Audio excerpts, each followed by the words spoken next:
for Justice and Peace, sponsored by Interfaith Communities United for Justice and Peace, the California 501c3 interfaith nonprofit organization, which was created to support the work of faith leaders from Buddhist, Jewish, Christian, Islamic, Hindu, Baha'i, and other backgrounds who say religious communities must stop blessing war and violence. Grounded in many traditions and honoring prophetic perspectives of nonviolence, ICUJP's activities promote critical examination from the faith perspective of the costs of violence at home and in the world. ICUJP members are spiritual and secular leaders urgently committed to building a progressive interfaith movement devoted to actions for justice and peace. I am your host, Stephen Longfellow Fisk, and today's program is about better understanding Islam and features 3 prominent members of the Los Angeles interfaith community.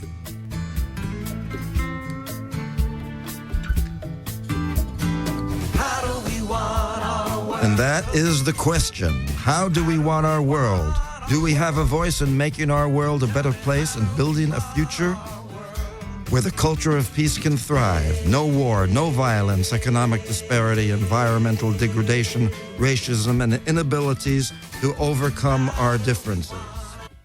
So today, our guests are Dr. Zaman Stanizai, who is a professor of mythological studies at Pacifica Graduate Institute in Santa Barbara, California. He also teaches political science at California State University, Dominguez Hills. As a Fulbright scholar, he has worked in Indo-Iranian languages, and as a political scientist, he writes on the politicalization of ethno-linguistics and religious identities in regional conflicts. His postdoctoral studies have centered on Sufism, where his thoughts find expression in passionate prose and mystical verse. He blogs in the Huffington Post and Stanizai.org. Adina Lekovic is a public affairs consultant with the Muslim Public Affairs Council, a national advocacy organization that works to improve understanding and policies that impact American Muslims. Additionally, she is co-founder of New Ground, a Muslim-Jewish partnership for change, and is an adjunct professor at Bayonne Claremont University, and serves on Mayor Eric Garcetti's service cabinet.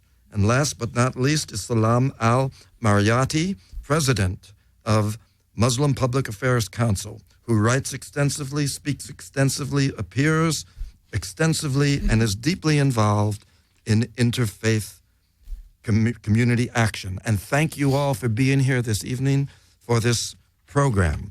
Thank you. Now, we know that Islam is the second largest religion in the world, with 1.6 billion followers, and is also the fastest growing religion on the planet. But recently, with all the activity that's been going on, especially with this in the Middle East, the way Muslims have been stigmatized, marginalized, and denigrated needs to be addressed, where the moderate voices of Islam are drowned out by the radicals hijacking attention in the Western media. So, in today's dialogue, we will bring forth a better understanding of Islam. And we'll begin with Dr. Stanizai, who will give us a little bit of background as to the Prophet Muhammad, peace be with him, and with the rise of and the beginnings of some of the fundamentals and basics of Islam. I see Islam as a religion along the monotheistic traditions that believes in a universal God. And this universal God is not to be defined in the singularity, but in the universality, that it is a one God for all humanity. And it's a religious tradition that is also, in a sense, bringing all human societies together in a more evolutionary terms, that if in earlier periods we had religions of different tribes and different groups, and as the world is shrinking, if there is a God, there has to be one, and that has to be one for all humanity. But this oneness of God is also to be understood as much as humanly possible and perceived through our thought and imagination as a God of a totality, a cosmic totality. Therefore, it's beyond not only the realm of our perception, but also beyond the capacity of our rational thinking to understand and comprehend him or her correctly. Well, in the interfaith community, we see that there are many names of God and many religions with many, many different approaches to the belief in God. And so, Salam, how would you address that if Allah is the one God, one eternal God, how do we with all the other names, there's like thousands of names of God, how does Allah work with all those other gods? Well, like you said, it's just a name. Mm-hmm. And it's like different streams that converge to one reservoir of water. And God is that one.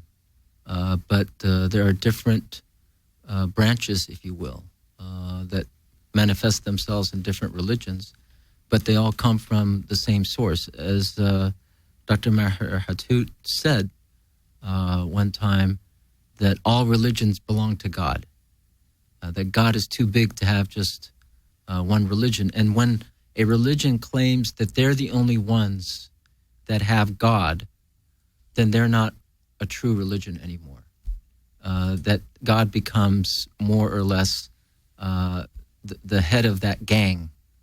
In other words, the group is acting more like a gang as opposed to a religion. Right. And so we have to move away from that sense of tribalism, and that's been with human civilization from the beginning, to only look at society and at the world in terms of along ethnic or racial or socioeconomic lines, as opposed to, as Zaman said, all belonging to one human family. So the idea of monotheism is not just about the belief in one God, but that if you do believe in one God, you have to believe in human equality. If you don't believe in human equality, then there's something wrong with your notion of what God is.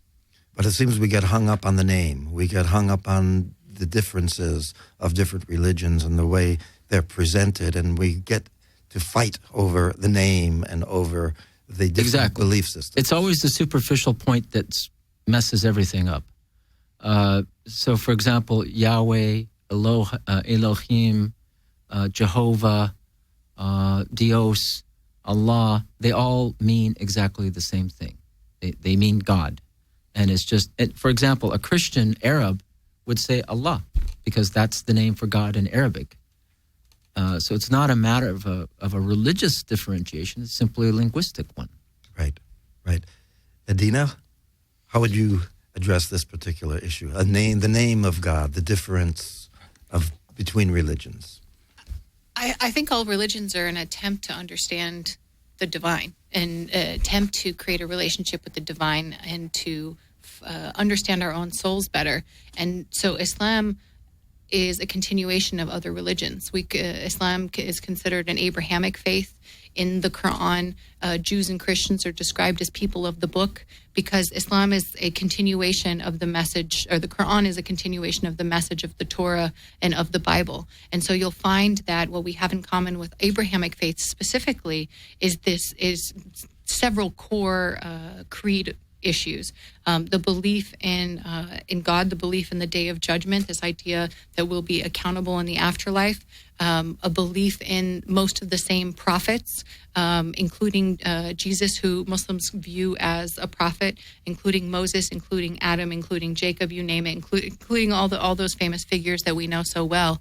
A belief in angels, a belief and maybe this is where there is some distinction, but a belief in free will, that we are ultimately accountable for our own souls, and that God will judge us according to not just our intentions and our belief, but our actions. The ability that we had to put our faith into action, and our ability to translate good intentions into goodness in the world.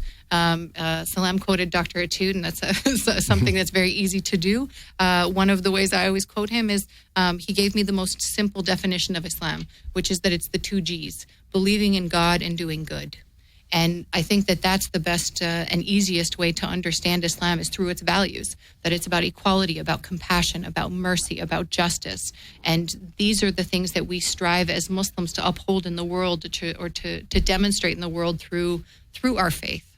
Unfortunately, in the media today, we have a lot of words that are splashed out in the media, like radical Islamist extremist, jihad, Sharia law, so forth and so on. So maybe you could address some of these terms, which I think in Western media we see as confusing in terms of truly understanding Islam. Zaman, would you like to address that? Well, I think there is the politics of religion, and there are religions of politics. When we are dealing with global political problems, we somehow automatically attach a religious value to that. And I see extremism as a pattern of behavior, not a cultural trait. But what the media complains, or what the people complain about the media, is that the media is not covering it as a pattern of behavior when it comes to Muslims, rather as a cultural trait. And if we can correct this attitude that extremism is a pattern of behavior, regardless of where it's committed and by whom, then we will have, some clarity there in that respect. The next thing is in terms of the word extreme. The correct understanding of extreme would be extremes in plural, because extremism on the part of one party, when they are interactive, produces an extremism on the part of the other. And somehow we see the extremism in turban, but we don't see the extremism in tie and yarmulke. Mm-hmm. And if we level the field there and then say, like, what actions have produced an extremism as a reaction, then we would have covered both sides of that equation. But for political reasons, or for whatever reasons that may be debated, often the action of an extremist is not focused on, but the reaction towards an extreme action is focused on, and it's then seen in the context of not only cultural relativism, but as a cultural trait of a particular group, and in this case it happens to be the Muslims. I think also we have to look at 2 coins. One is the coin of hate, and one is the coin of pluralism, and each coin has opposite sides of that same coin. And so when we talk about extremism, it is the coin of hate. And in the Middle East, it is ISIS, it is Boko Haram, it is Al-Qaeda, it is corruptive, they are corruptive regimes, dictatorships. And so the Muslim world is dealing with all these political phenomena. And the reality is, there's no improvement. The situation seems to be getting worse. A deterioration of any sense of central government, no real sense of pluralism anymore. Everything is polarized based on religious lines. But still, there are people there. There are people that are yearning for freedom, that are yearning for pluralism. And that polarization can be exacerbated by military intervention. Which is the opposite side of the same coin. Right.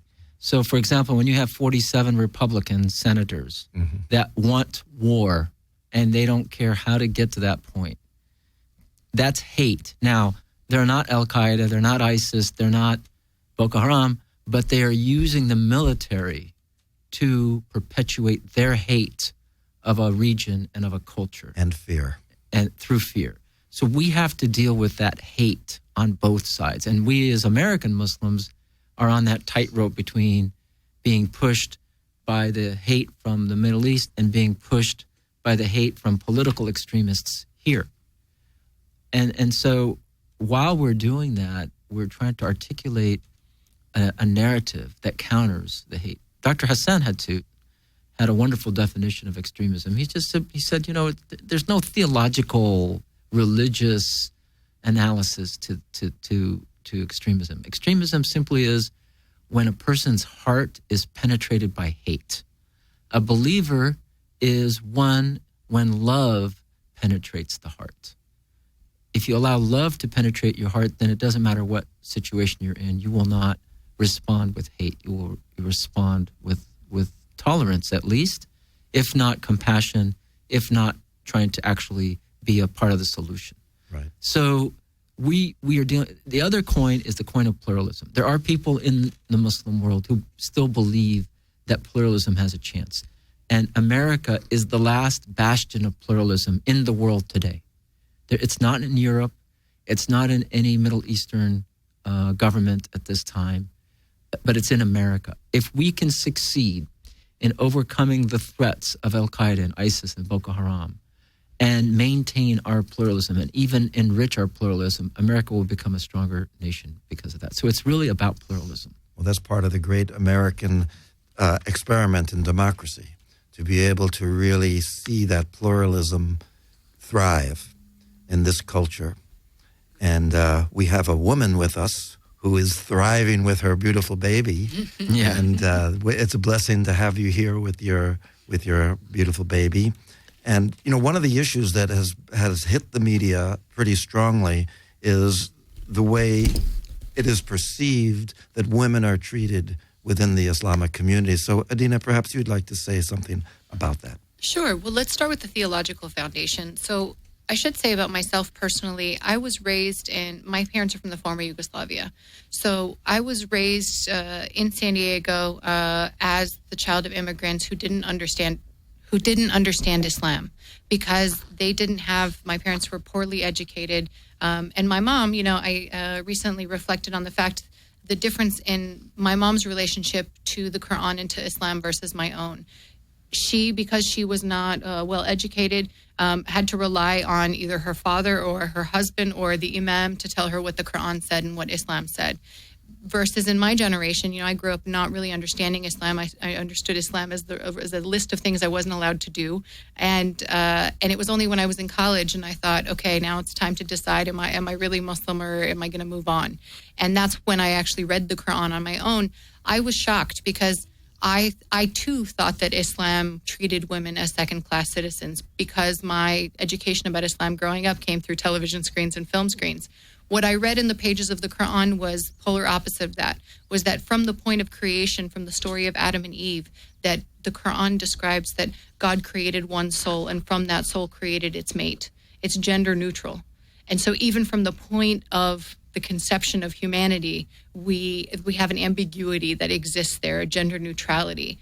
And that from there extends the idea that women are equals to men, that they are entitled to, the Quran gave women the right to choose who they wanted to marry, the right to divorce, the right to inherit property, the right to participate in public life, all kinds of rights. And culturally, the tradition is also the women keep their names when they're married, that, all of these multiple ways that women had equal status. And then going into the life of Prophet Muhammad, peace be upon him, who received the message of the Quran, we consider the final prophet in that line of prophets, that he himself married a woman who was 15 years his senior and who was a successful businesswoman, and he had, barely a penny to his name at that time, and this was before he was a prophet.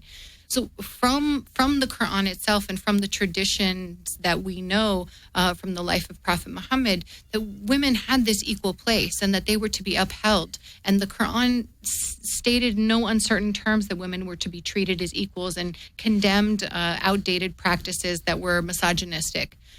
So that's the theological basis. We have to look at that on the one hand. On the other hand, we have to look at how Muslim societies have treated women.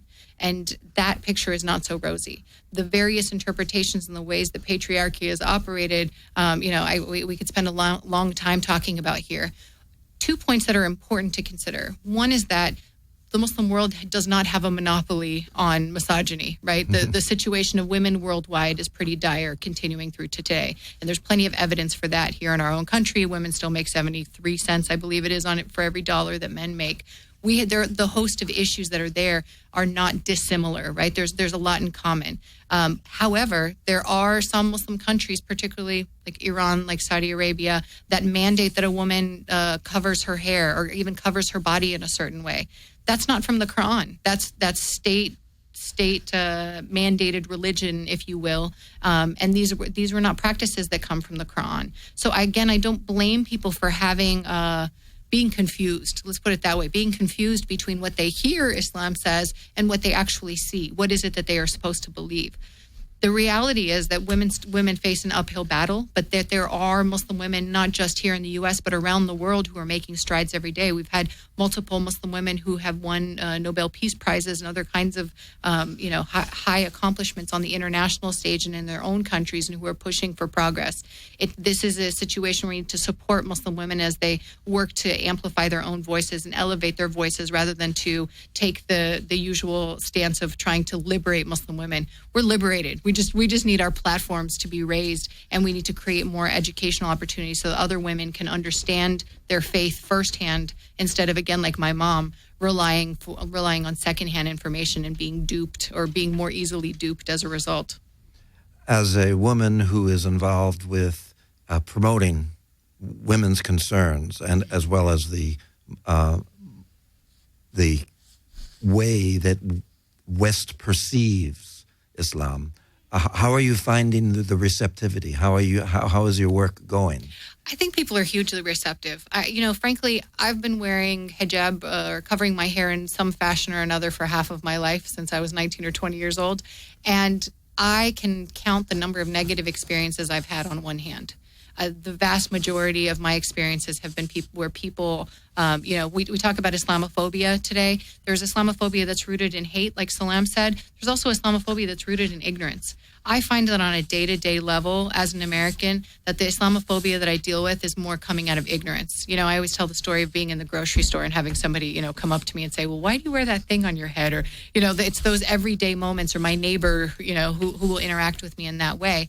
And I think for the vast majority of women who, again, making the free choice to whether to outwardly identify as a Muslim by wearing hijab, or anybody who's recognizable as a Muslim, you're out there on the public stage. But frankly, I think the good outweighs the bad. Certainly, there are negative experiences, and many people are having them. And we face hate crimes, we face hate incidents, and we could spend a long time talking about that. But I think that the silver lining, or the hopeful sign, is that what we know from data is that the single greatest predictor of whether somebody has a positive or negative image of Islam or understanding of Islam is whether they know a Muslim. It's a matter of exposure. So we as Muslims ourselves are the best antidote to Islamophobia that could possibly exist. Right, and that's why we're doing this program, because you always find that when you meet someone and have an opportunity to interact with them on a person-to-person level, on a heart-to-heart level, it makes all the difference in the world. There's this wonderful story that Sam Lewis told. Sam Lewis, who was the ambassador to Israel and was on the negotiating team when the Camp David Accords were signed, that he and Sadat, Begin and Sadat, would not even be in the same room with each other. And then one night there was a cocktail party, and to everyone's surprise, they both appeared, and then were seen exchanging pictures of their families, and the barriers broke down, and the negotiations just started to zip right along after that, because they connected as human beings, as people, as brothers on this planet, and they had seen the ravages of war. Mm-hmm. And they knew that there was a wiser angel speaking to both of them. And fortunately, that treaty has still stood. Mm-hmm. So as we break down barriers, Zaman, what would you say is the path to follow in terms of the interfaith movement, which to me is one of the most hopeful movements to have emerged out of the pluralism of America? It's rather a new term interfaith. At one point it was ecumenicism, which was kind of, well, let's have the different denominations of the Christian religion have a dialogue with each other. But now we're building a bigger picture where the different religions are not only having a respectful dialogue, but there is actually an interfaith community that is developing. What is your take on this? I think interfaith might be a new phenomenon here in the West, but interfaith is what Quran advocates. Chapter 2, verse 285, for those of you who want to check the reference, is that in very clear terms, the Quran says that you, humanity, are to believe in all prophets, all the scriptures, all the angels, and so on and so forth. This whole long list goes. And this by itself implies that the monopoly of any one particular faith is not what is recommended, that the diversity of our human nature manifests in ways that can be, in a way, helpful to understanding the one God with multiple attributes. So just as God cannot be defined in one name, but variously speaking, it could be 99 names or 1,083, whatever. In the case of humanity, the same thing applies. So we Muslims are in a way commissioned to be ambassadors of an interfaith activity, and I usually tell my friends and acquaintances in the Muslim community that if they are going to the same temple, the same mosque, the same place of worship in consecutive weekends, they are missing something. I'm recommending that they should go to a different mosque, to a different place of worship, to whether it's synagogue, mosque, gurdwara, whatever. That's how we can bring humanity together. But I also want to build on a point that Edina mentioned, that Muslim women were allowed to keep their names.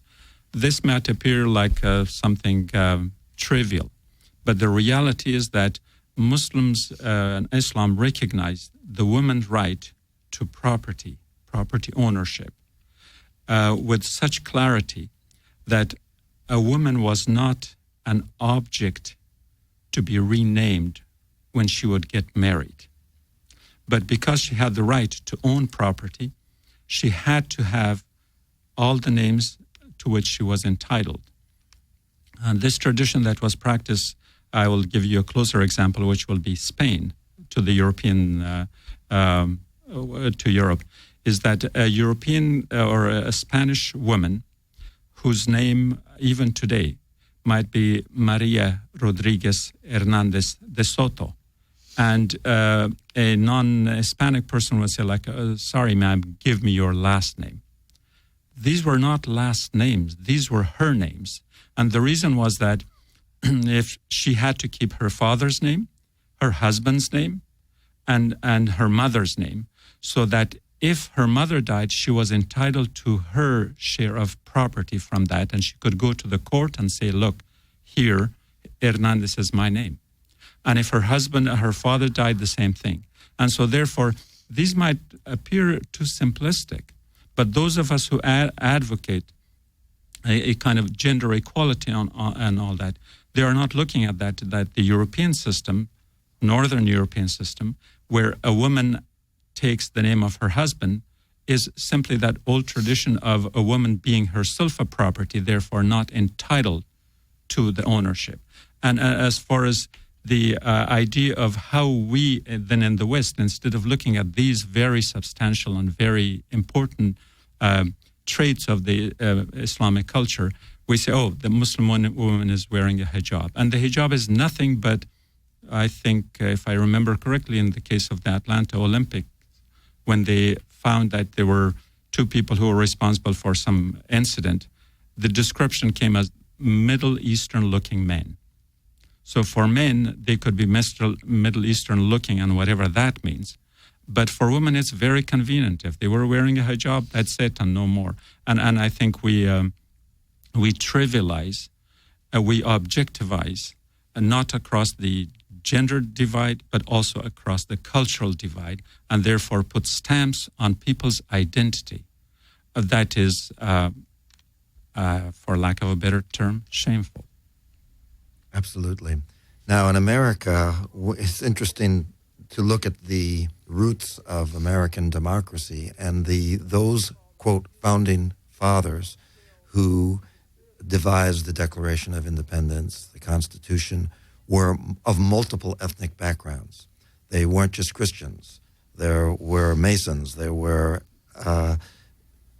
people who didn't have any belief in any particular God whatsoever. So in a way, the pluralism of the United States was born out of a multicultural, multi-religious framework, which allows for the ideals of democracy to be present here.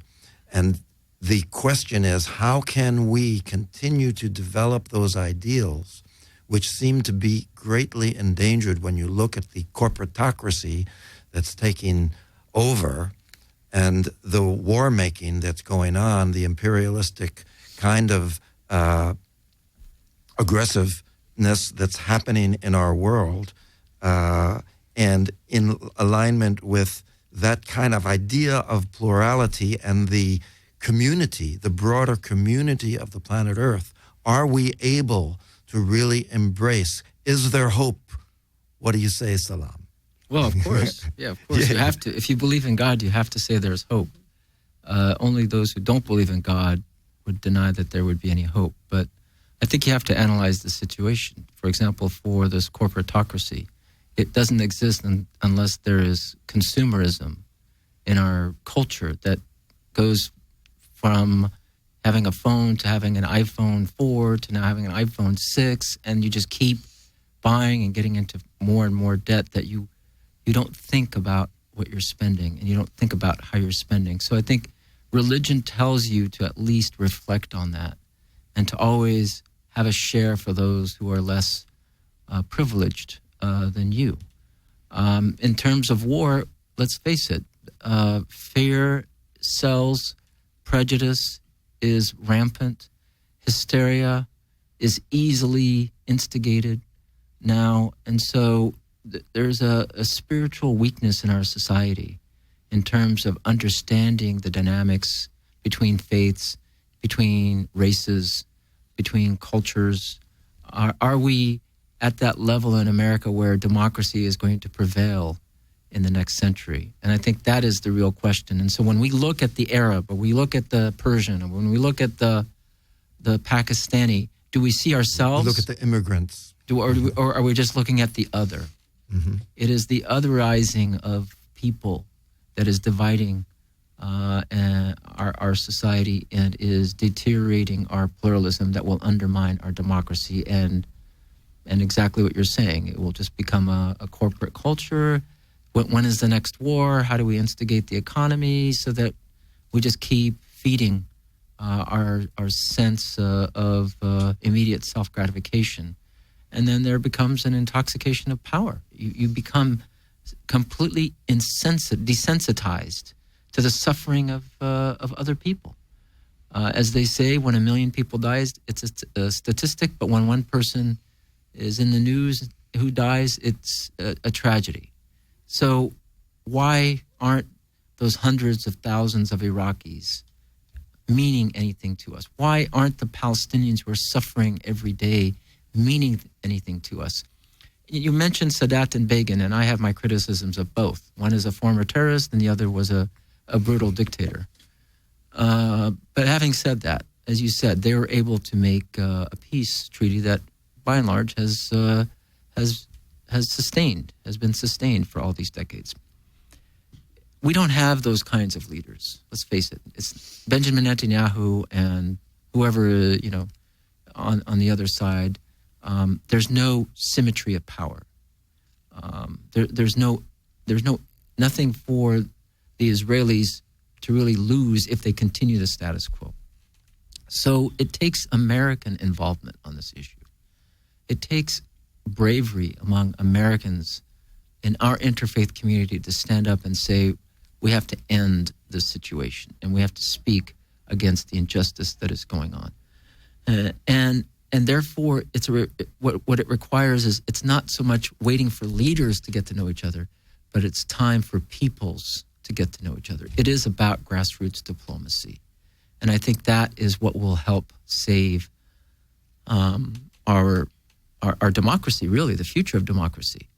I believe that Islam has a new beginning in America, even though both Adina and Zaman were talking about the great things about Islam. Well, that's from the past. If you look to the current situation, it's pretty brutal for women in Muslim countries. It's pretty brutal for religious minorities. It's pretty brutal for people who want freedom. So how do we reinvigorate that sense, that spirit that we found in an Islamic civilization? I believe it can be reinvigorated here in America, but we have to separate ourselves, sort of that declaration of independence from those countries, and say there's an independent American Muslim identity. And then number two, America can have a new chapter in pluralism by accepting Islam as a religion along other religions. It should not be a Judeo-Christian society. It has to be more than that. If we stop at just being a Judeo-Christian, then we are excluding billions, not just Muslims, but Hindus and Buddhists and people of other faiths. So this new chapter in pluralism is the 21st century. And I think that's the test for groups like ours, our interfaith groups here in Los Angeles. And by the way, I do believe that Los Angeles is a model for other cities. I've traveled throughout the country.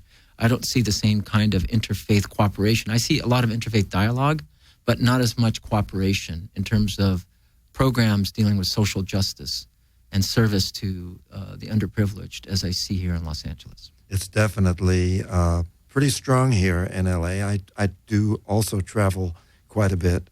And one of the things that I've enjoyed in my occupation as a performer-presenter is that I've had the privilege to perform and speak at numerous spiritual gatherings of all kinds. And I have really seen and experienced a rich connectivity that's brewing. And I agree with you. This is an exciting development. What do you think, Adina? Well, what keeps going through my mind as I'm hearing these wise words is the wise words of the Quran, which is that in the Quran we're taught that God tells us, we created you in nations and tribes so that you might come to know one another, not that you might despise one another. And then God enjoins on us to vie with one another in the doing of good deeds. So race for good deeds. And if there is a way forward, you asked, how can we renew pluralism or get recreate that spirit of pluralism that we value so much? I think we have to get back to the basics. I mean, so much is going wrong in the world today, as has been talked about. But that again, that we're the best antidote, and that instead of waiting for others, right? Looking, people will ask me sometimes, where's the Muslim Pope, right? Or where are these leaders? Where are your leaders? Where are the moderate voices? Exactly. My response is always, they're everywhere. They're all around you. But unless there's a microphone in their face, do they count to you? It's a matter of, does CNN have to dub them the moderate voice for them to be legitimate? Because I'm a moderate voice. But if you put me next to, somebody who's a Middle Eastern male who, has a thick beard and a long gown, and he says, killing a person is forbidden, and I say the same thing, are our opinions equally valid? To most audiences, they're not, right? I'm the woman. I don't look the part. That person looks the part, and so they have the credibility, and I have to establish my credibility. It's not a fair fight, and that's what we're really up against. So we can't wait for this top-down approach. We can't wait for the silver piece bullet to be found. That instead we have to be the ones to step outside of our comfort zone and get to know our neighbors and get involved in the life of our cities to demonstrate not just I think Muslims spent a lot of time after 9/11 saying, well, Islam means peace, and if the 9/11 hijackers were really Muslim, they wouldn't have done this. And it's very easy for Muslims today to say, well, these people who are part of ISIS, they can't really be Muslim because they're violating Islam every day with their actions.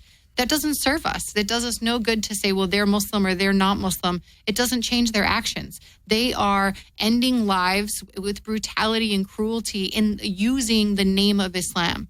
And that is an affront to me and to my relationship to God. And so I've got to step up and, and be the antidote and not just present a different picture, but go out and work for the opposite of that. Yay, thank you. We have a caller. Yeah, hey, hello, Stephen. How you doing? Hey, it's Melvin. Hi. Yeah, this is Melvin calling. I'm just wishing you, hey, a great first show. And look, I've been listening to it. I would like to throw two items out for your guests to discuss, to consider. The first item, I would like for them to talk a little about the histories of the Shiites and the Sunnis. That's one thing.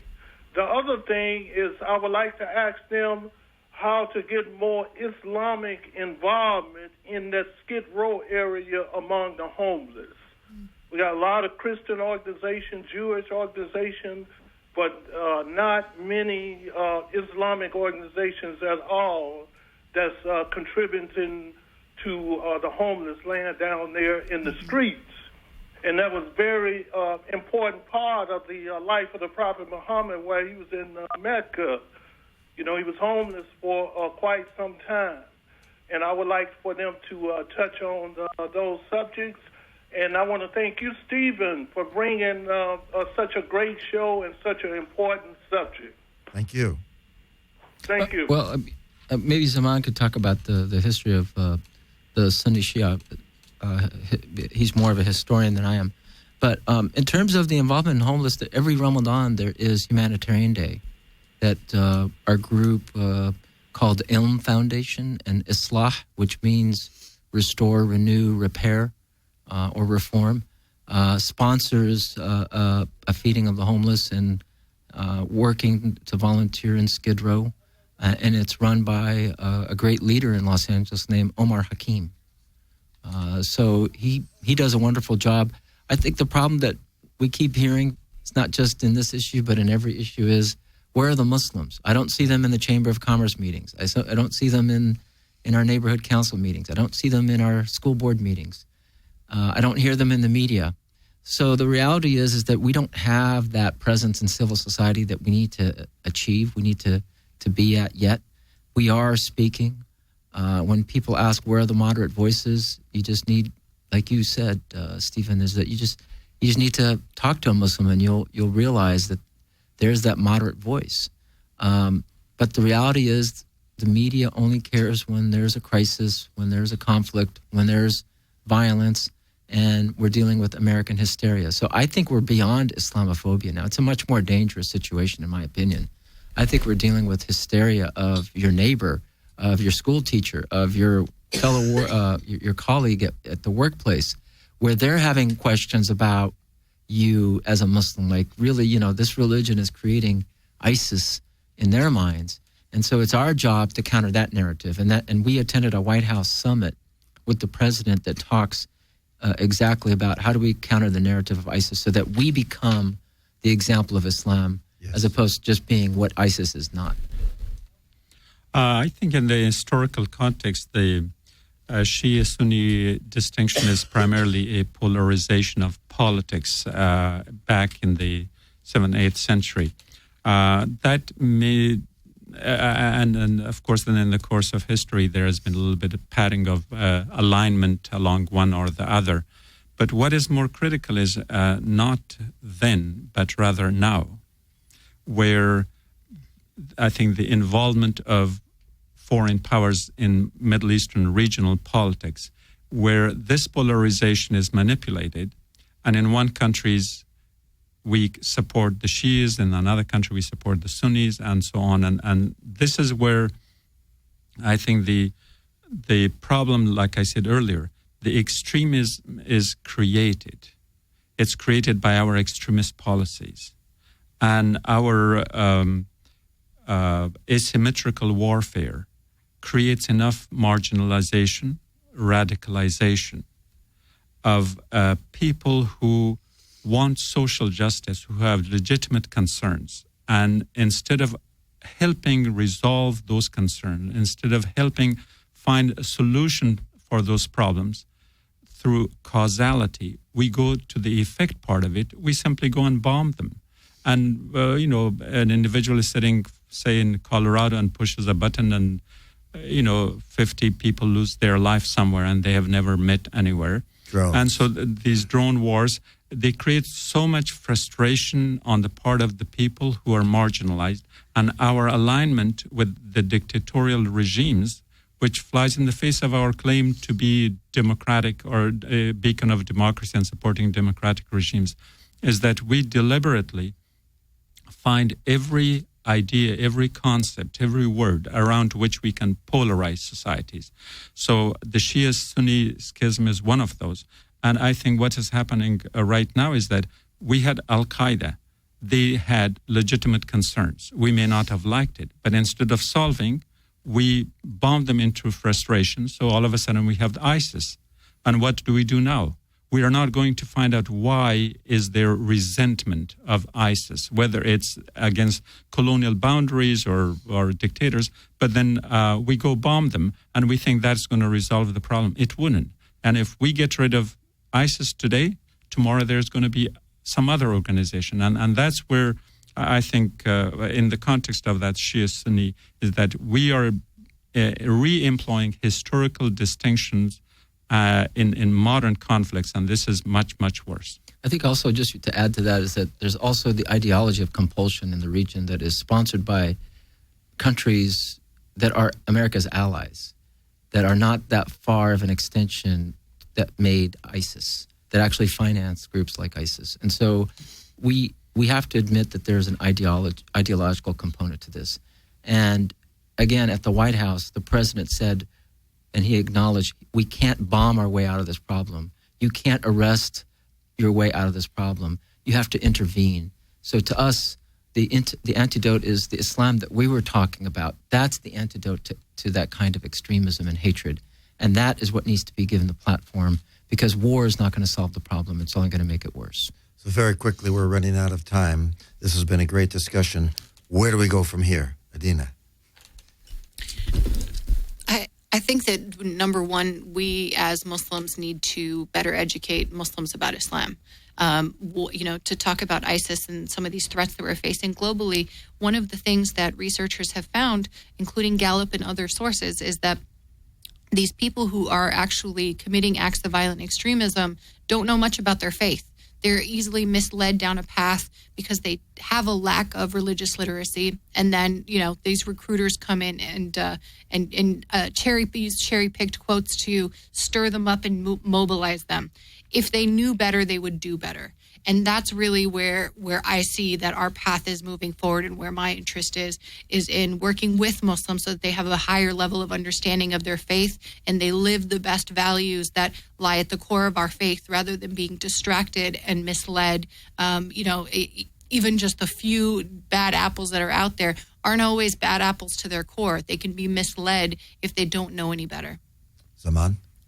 I think she put it well. I think if there is any hope for extremism there, is that we have to get rid of the extremism here. And Salam said that perhaps in terms of practice, America is probably more Islamic as a society than many of the countries over there, because there is so much deprivation, including the major one, which is the freedom of speech and expression. And so in that case, if we take our concept of an inclusive attitude towards the world community, I think we will be better off. And so we need the wisdom of good leaders who would do the right by us, instead of the ones who are warmongers and are interested in nothing else but regime change. I think we have to do a regime change here. 30 seconds. Well, I think President Obama is good for me. But I think also terrorists need an audience. And if we overreact, that's exactly what terrorists want. So we as American Muslims can be that reassurance for the American public, so we don't overreact to ISIS, but we react to human needs in the region. Right. Well, thank you all for being here this evening and for speaking so clearly and articulately about these issues and for helping us see how Muslims in this society can be such an important and integral part of what we really want to see our democracy become. And that's what we need. We need your voice. Thank you, Steve. And we're really glad that you're here. We thank you for giving a chance to the moderate voices that were not heard. Yeah, And to the moderates of America. that's right. Yes. Thank you very much. All right, Thank thank you. you.